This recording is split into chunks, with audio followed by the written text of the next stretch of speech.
దక్షిణ కొరియాలోని డేజియన్ నగరంలో ఒక ఆటో విడిభాగాల కర్మాగారంలో సంభవించిన భారీ అగ్ని ప్రమాదంలో 10 మంది ప్రాణాలు కోల్పోయారు.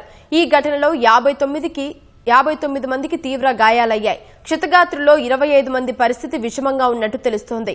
శుక్రవారం మధ్యాహ్నం 1 గంట సమయంలో ఆటో విడిభాగాల ఫ్యాక్టరీలో భారీ పేలుడు సంభవించింది.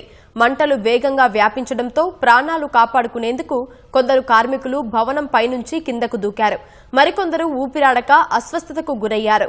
హుటాహుటిన ఘటనా స్థలికి వెళ్లిన అగ్నిమాపక సిబ్బంది తీవ్రంగా యత్నించి మంటల్ని అదుపులోకి తీసుకొచ్చారు.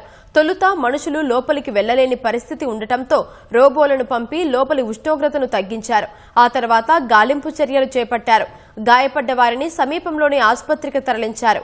10 మంది మంటల్లో చిక్కుకుని కాలిపోగా వారి మృతదేహాలను పోస్టుమార్టం నిమిత్తం ఆసుపత్రికి పంపారు.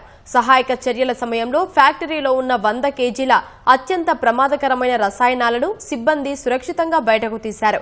లేదంటే ప్రమాదం మరింత తీవ్రంగా ఉండేదని తెలుస్తోంది. అగ్ని ప్రమాదంపై దక్షిణ కొరియా అధ్యక్షుడు లీ జే మ్యూంగ్ తీవ్ర దిగ్భ్రాంతి వ్యక్తం చేశారు. బాధితులకు మెరుగైన వైద్యం అందించాలని అధికారులను ఆదేశించారు.